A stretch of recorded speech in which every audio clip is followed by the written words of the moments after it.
to the City of Oroville Planning Commission meeting of November 10th, 2025. It's a special meeting. Please call roll. Commissioner Zilich. Present. Commissioner Smith. Present. I note Commissioner Jensen absent. Commissioner Hamilton. Present. Commissioner Rossi. I note Vice Chair Sheard absent. Chair Jenkins. Here. Thank you. Thank you. Please stand and join me in the Pledge of Allegiance.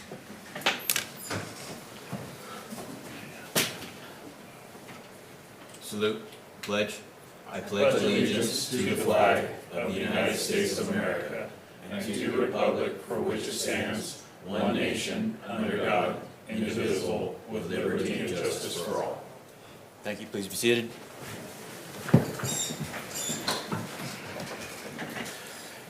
I know I saw some blue speaker cards. Do we have anyone here from the public who wishes to speak on a non-agenda item today? I have no submitted cards for non-agenda items. Okay. We will open the public hearing then for a staff report.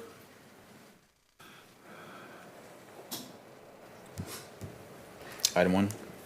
Yes, thank you, Chairman and Commissioners and assembled public. The item before you today is the same project that was heard in September by this Planning Commission, but it has 16 acres added for the so-called Reynoso project as well. And there, as you know, it includes the former Coppers site, and 50 acres on South 7th Avenue, which is the Siller site. So all three of these are before you today. Included will be a certification of a mitigated negative declaration request, a use permit, a variance, and findings for a barbed wire fence. These are all required by our city code. The item was rescinded in October due to the need for a more thorough CEQA evaluation of this project, which has been completed.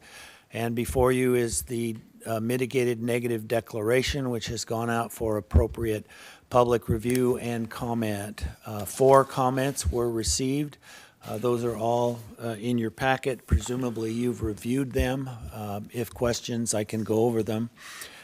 We received comments from the managers of the Coppers site, the Department of Toxic Substances Control, one law firm, and the California Department of Fish and Wildlife.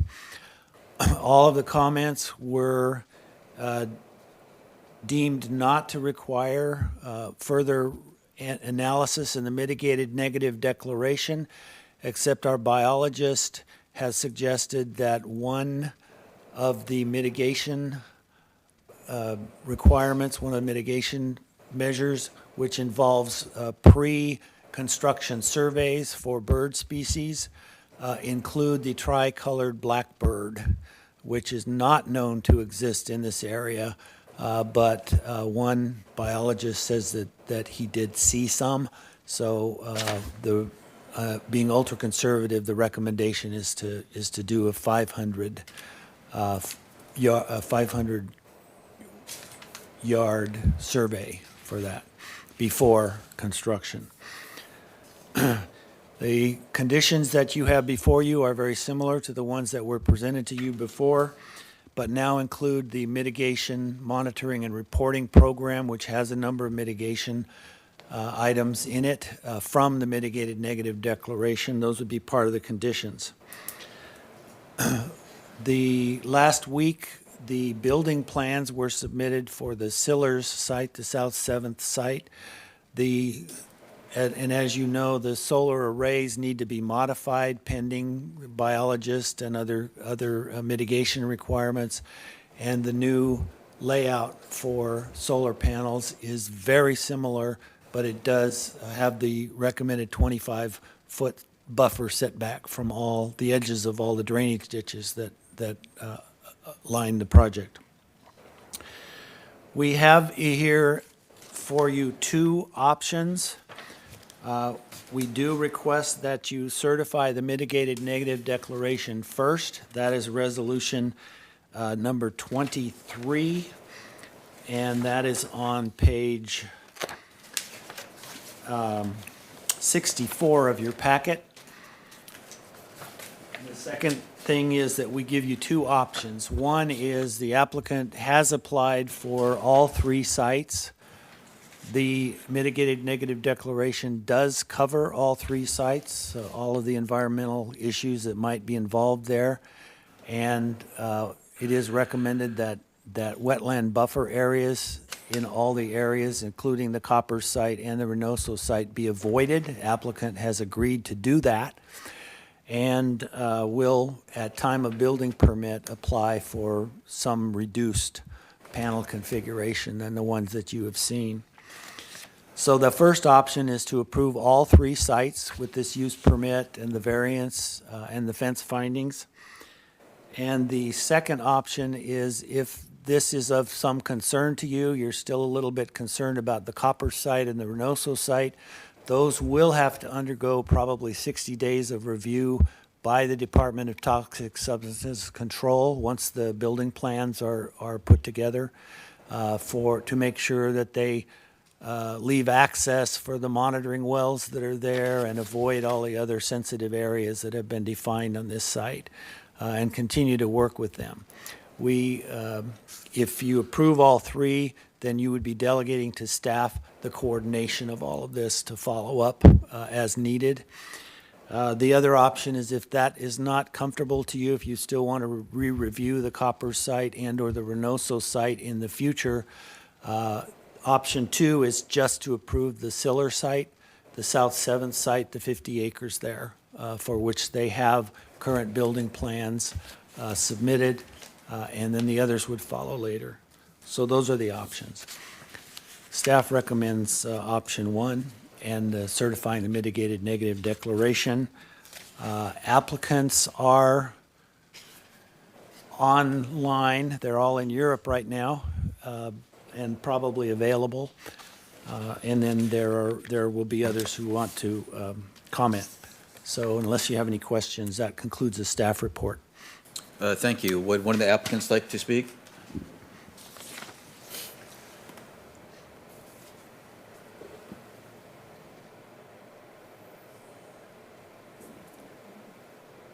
Yeah. Les or Michael, you guys, would either of you like to speak right now?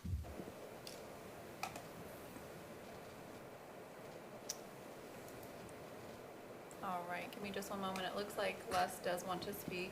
He's just having, looks like maybe some audio issues.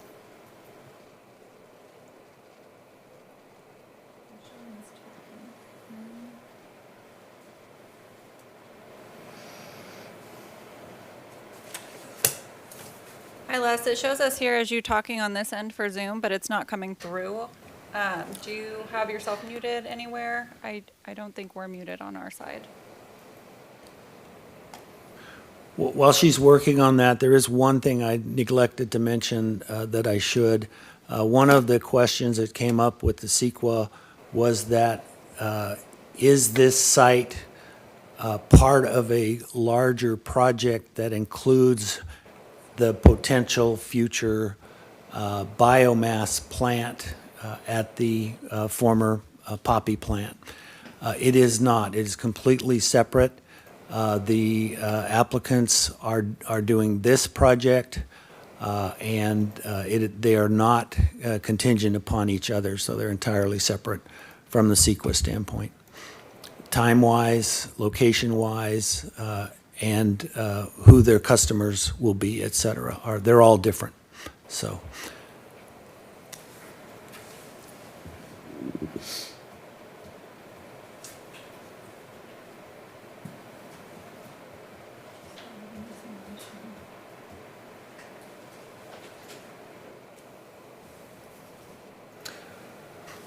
Give me just one moment.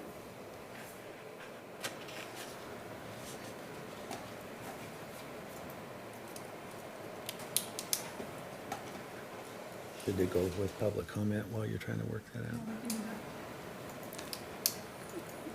out? Pending the applicant's availability, you can do the comments if you wish.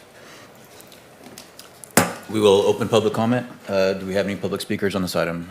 Yes, we do. We'll begin with Linda Draper, follow that with Skipper Clark.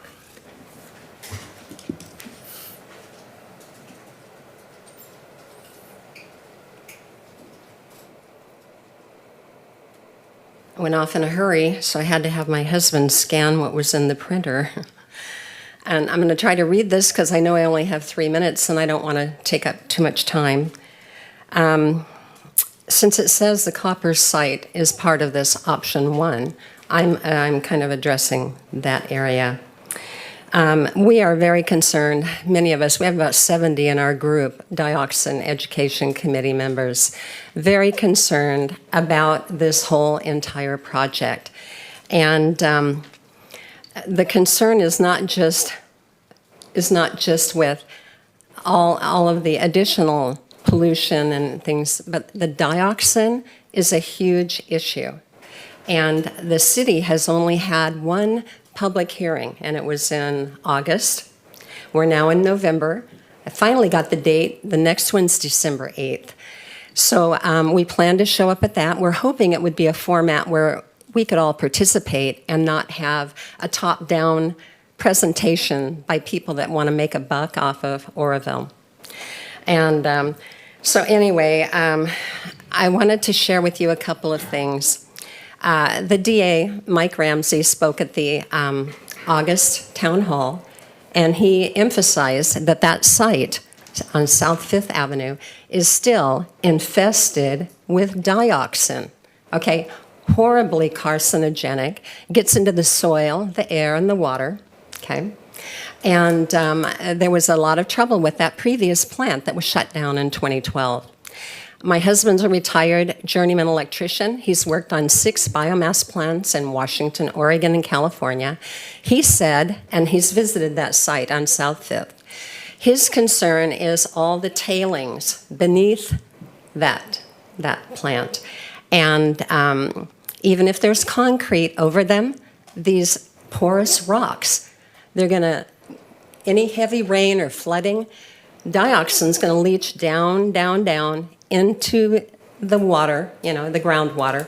And then because of the altitude, it's going to go straight to the Feather River, okay? And so for a few bucks and maybe a little bit cheaper energy, people in Oroville are going to be exposed to carcinogenic dioxin.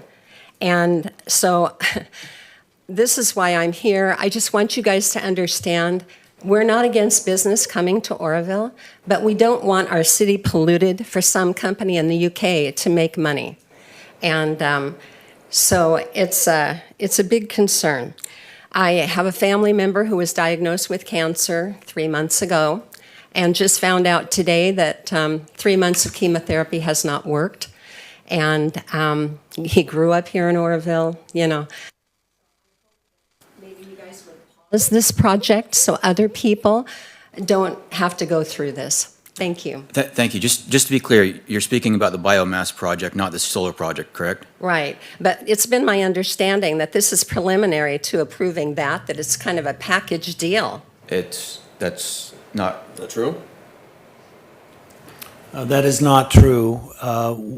In the future, the Bree site might potentially be a customer, but they're already planning on selling the power that's generated by this solar plant to our existing manufacturers. And they are in the process of obtaining letters of agreement to serve that, to serve those customers that are here already. So it has nothing to do with the Bree project. Well, the potential for it is what I'm addressing, and I appreciate that. But the other thing is, you know, we heard with Oroville Dam, and a lot of you are too young to remember that, oh, we're going to have cheaper energy, we're going to have cheaper water because that dam's up there, right? Did not happen. Well, thank you. Do we have another speaker on this item? Yes, we do. Up next, we have Skipper Clark, followed by Brian Wong. Thank you. You may have addressed my concern here is that Amazon is going to be building a fulfillment center here in South Oroville. And that's what it seems like it's going to be writing on the wall. And I believe they will probably want to build a, what do you call that? Not a, where they use electricity. Data center. A data center, yes. And South Feather already has extra water that could be used for that site. Water is a very big consideration. And this whole project has been sold for lowering the peak rates for industrial users in the industrial park. And I'm concerned that if Amazon was to come in and maybe overbid for the electricity, that the electricity would be going to them instead of our customers. So I don't know that. I just was thinking of this the other day, so that's why I wanted to kind of bring this up. And then second, it also mentioned in the paperwork I saw for this meeting that the potential of a methanol plant in the future. And I was wondering, is that a BRE project too? And is it, they're thinking about it being on this site? Or this is the first I heard of that. So I don't know what that is a consideration for, but it was in the paperwork that got about this meeting. The same applicant is also working on that as well. Would it be on this site? Would it be on No, this they're- property? They're separate sites. Okay. Yeah, the solar and that project are very separate. And it would be more EIRs and all that for that other project? Yes. Yeah. Okay. Thank you. Thank you. Up next, we have Brian Wong, followed by Kathy.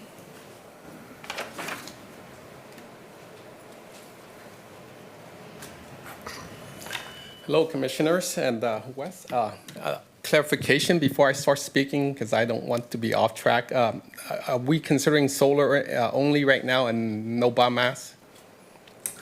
That is correct. Okay, yes, great, because there's a lot of community concerns concerning biomass plants, and I think there's a lot of education and questions that needs to be answered. So, in the present case of the solar projects, and the city council's passing of the first step to forming a utilities district, this is much needed for our community. As we heard, from the previous speaker already, the cost of power is going to be a major issue. Right now, there's a lot of AI data centers that are buying up lots of power in other parts of the country. We're seeing the power rate is going up by like about 60% in the East Coast. So we can't afford to have that happen here in Oroville. We're already paying way too much for PG&E. The question is, how are we going to work together to lower the cost of PG&E?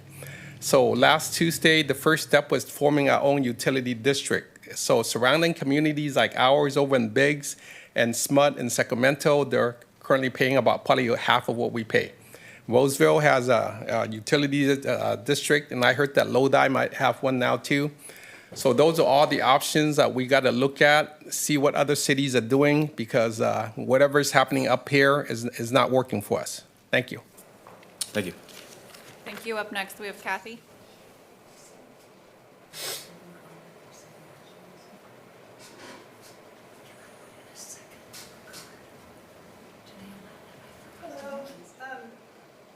I would like to say the approval of this solar plant project as the start of the phase one of the biomass. And I know the fact you're having a special meeting on a holiday weekend makes it more difficult for people.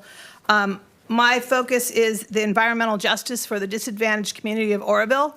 And when you try to lead us astray that this is not related to the biomass, when you read the front page newspaper that talked about the biomass plant and the plans that are coming to Oroville, it talks about the solar being the first part. Okay, so I'm very concerned about that. When I read the negative mitigation, which is 318 pages long, number 8, in conclusion, the project area lies within the Copper Superfund site. So I have mixed messages. It is it, isn't it? Is it? It's part of BRE, it's not. I think you guys are putting the cart before the horse. And if you talked about this in September and you haven't really involved the public very much, then, and you've gone to the city council and got some approvals of a resolution recently, and you're going to form Oro Verde, which is going to be paid for pretty much by the Bree company. They're going to pay for the legal lawyers to get this project moved forward. They're going to build this site. They're going to gift it to Oroville. There's a lot of things happening that are not transparent as far as the public's interest. So my main concerns are environmental justice on the Superfund site, as well as the disadvantaged community of Oroville. And the principles of environmental justice call for fairness regardless of race, color, and income, and meaningful involvement in the community.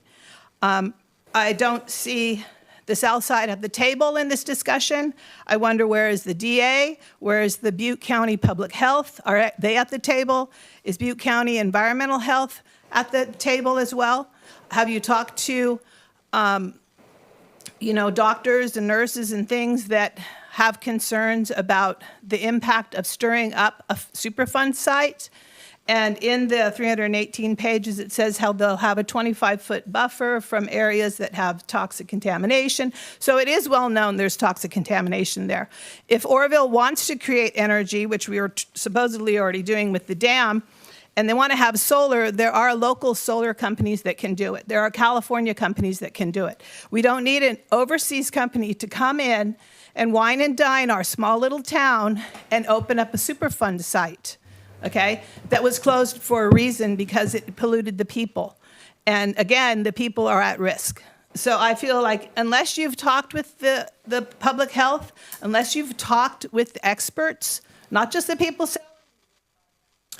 then maybe. Thank you. That's all I have for submitted speaker cards, Chair. Thank you. Were you able to get a hold of the applicant? Looks like we do have Michael Spencer online. It looks like Les's audio is still not working, but Michael, would you like to speak to this item?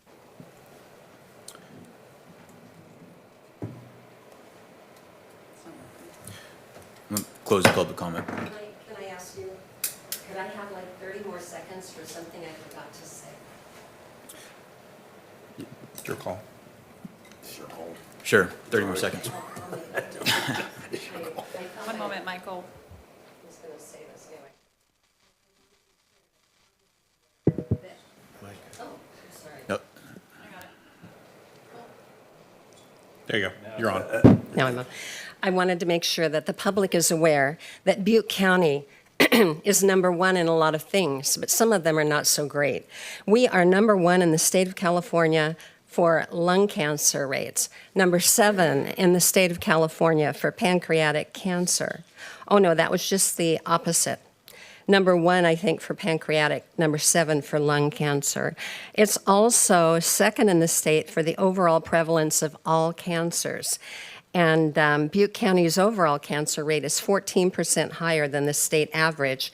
And recently, the American Lung Association gave Butte County an F grade for particle pollution. And the other thing about that Walmart thing, when it flooded in '87, it didn't come over the levee. It came from up from the groundwater. That's how the whole floor of Walmart got flooded, for those who were too young to know that. Anyway, thank you so much for the time. Thank you. Chair Jenkins, we are still having audio issues. However, I do have them on the phone, so I will hold that up so that way they can speak. Okay. Can you hear me? Me? Yep. Or Michael. Are you with Michael?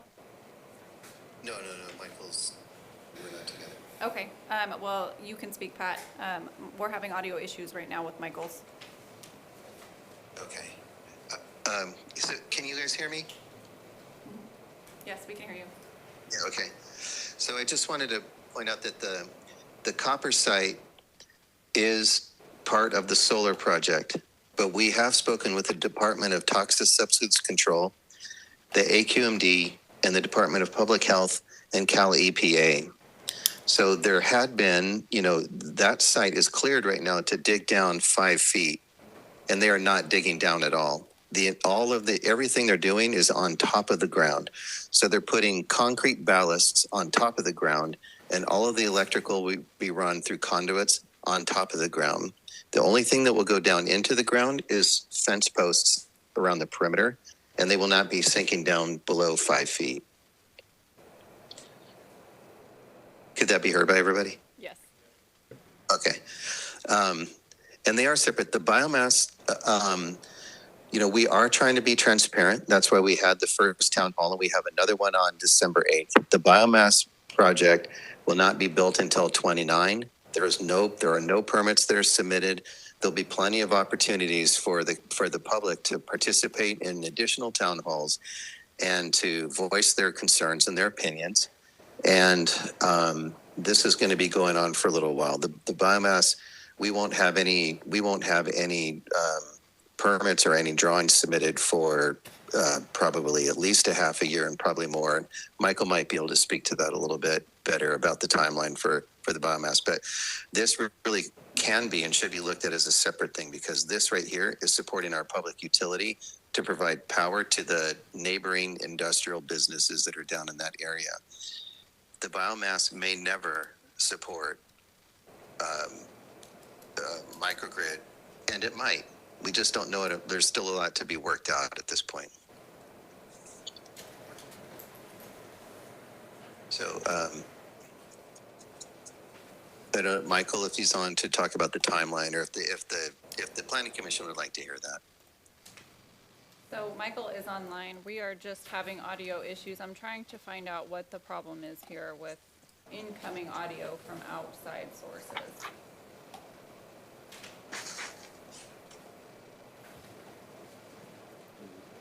And that was Patrick, correct? That was Patrick, correct?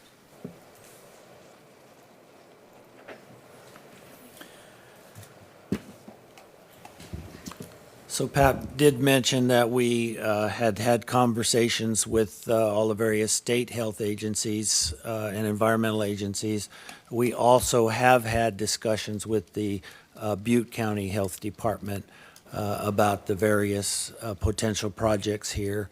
They would like to engage if and when this biomass project gets going, but they did not express any concerns about the solar project itself.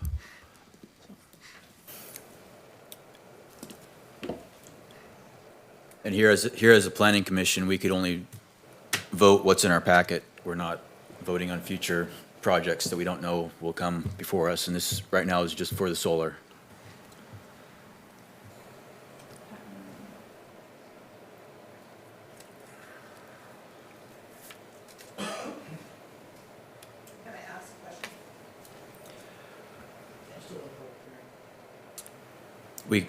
We closed it, but I was kind of waiting to get the things. If you have questions, it's time for comments.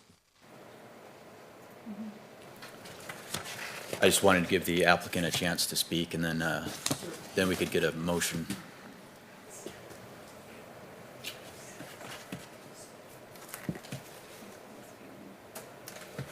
He is attempting to give me a phone call right now. I'm not quite sure. We weren't having these tech issues last time we tried.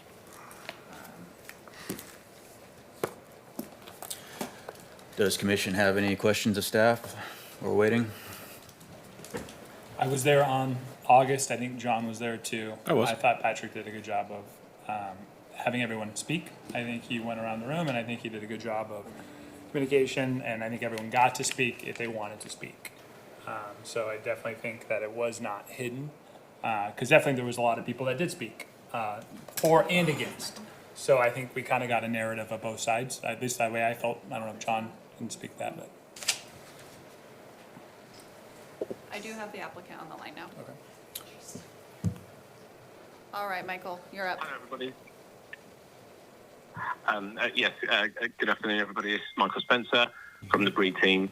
So thank you for the opportunity to be able to speak today. Just very simply, I've heard some, obviously, concerns.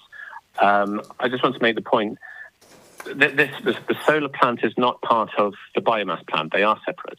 Okay, so we have gone through every process to identify the solar as being a separate project. It can stand alone from any biomass. We have been, the reason why we have separated them is because we can see that the solar plant it doesn't actually have any of the issues that a lot of people are expressing the concerns about for the biomass.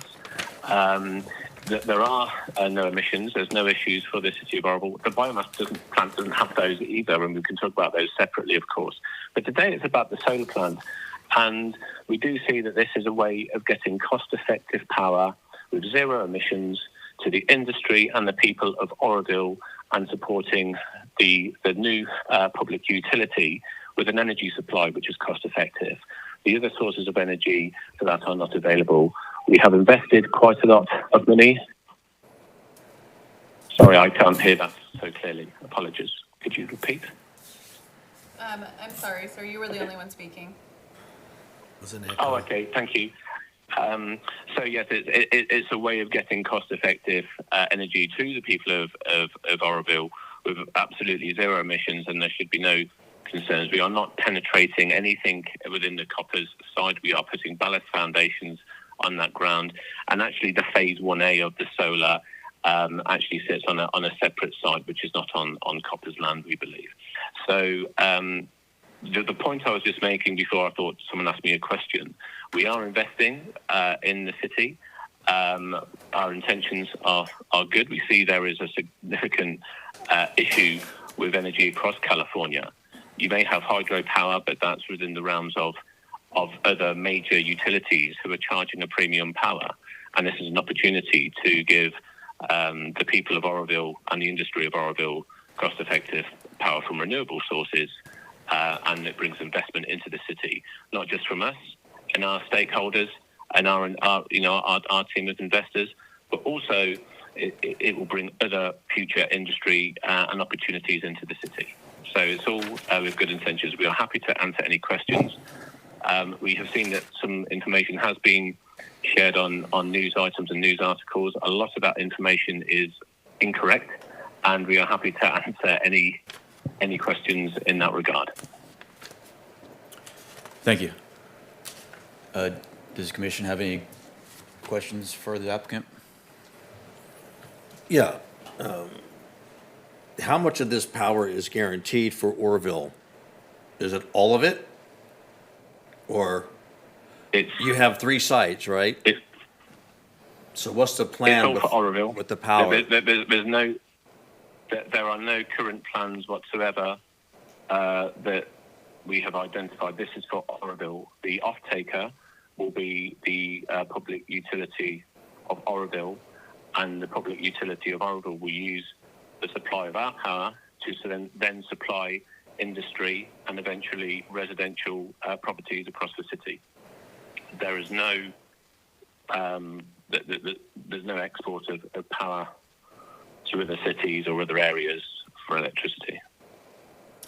So I really couldn't understand a word he said, but can you summarize? So essentially, Okay. Oh. go ahead.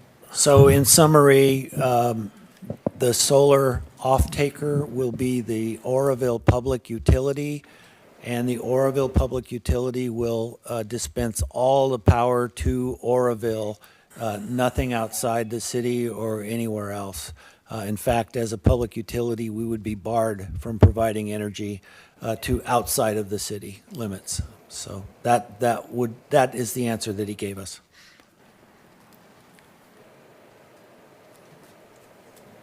Any other questions for the applicant? No, I have no questions. I have a couple comments when we get to that point. Thank you. Yeah, thank you. We will limit the discussion between commissioners and staff. Questions, comments, motions? I just wanted to comment that the Copper site is obviously a Superfund site, and it's something that none of us are proud of having within the city limits. However, having opposition to putting solar panels on top of the ground out there to actually turn something that's negative into a positive, opposition to that is not something that I can understand, because to me, if you're going to turn something that's a detriment into something that's going to help the city of Oroville, then it has my backing 100%. We've looked at the environmental reports. We know they're not going to excavate. We know that they can't excavate down to 5 feet. We know they're not going to do that. It's going to be slab footings. Everything's going to be on top of the ground. So you're essentially, instead of just leaving it alone and calling it a Superfund site, now we can get away from that detrimental title and we can call it the solar farm for Oroville. So it's gonna, to me, it just sounds better, you know what I mean?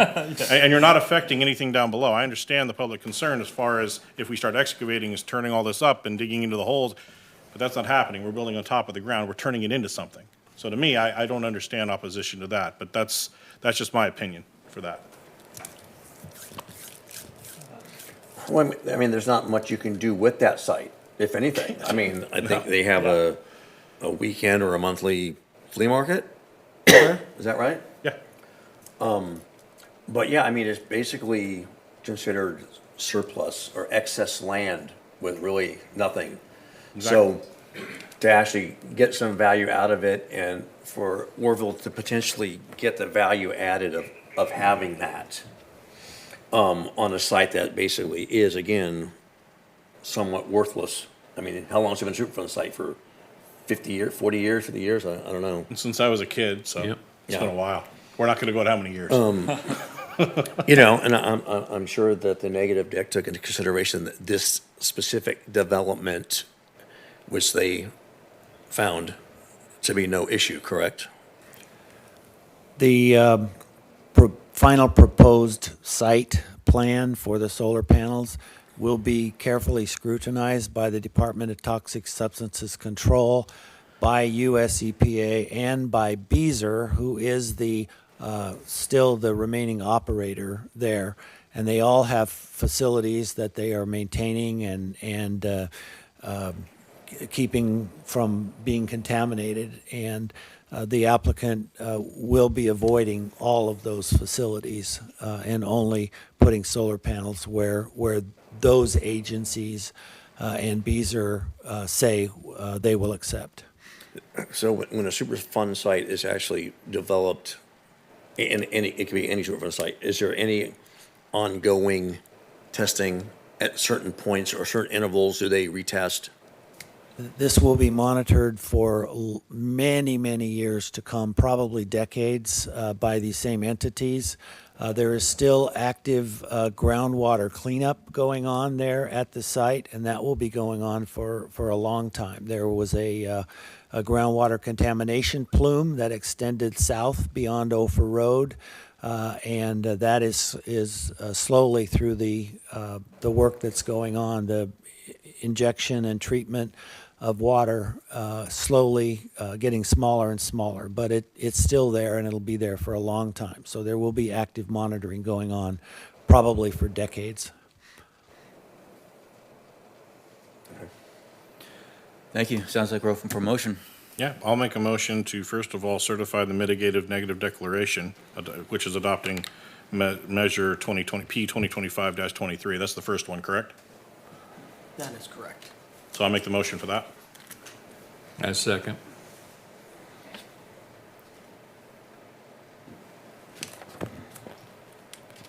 It looks like we have a couple of, oh, perfect. Motion Sorry. passes. 5 yeses, 2 absent. And then I'll just continue if you guys would like me to. I'll make the recommendation and the motion to accept option 1 as agendized. Do we have a second? I'll second that. Motion passes, 5 yeses, 2 absent. Thank you. Is there anything we need to say or do, or, okay. And no other business? We have no other regular business. We will adjourn to our next regularly scheduled meeting on November 20th, 2025 at 6 PM.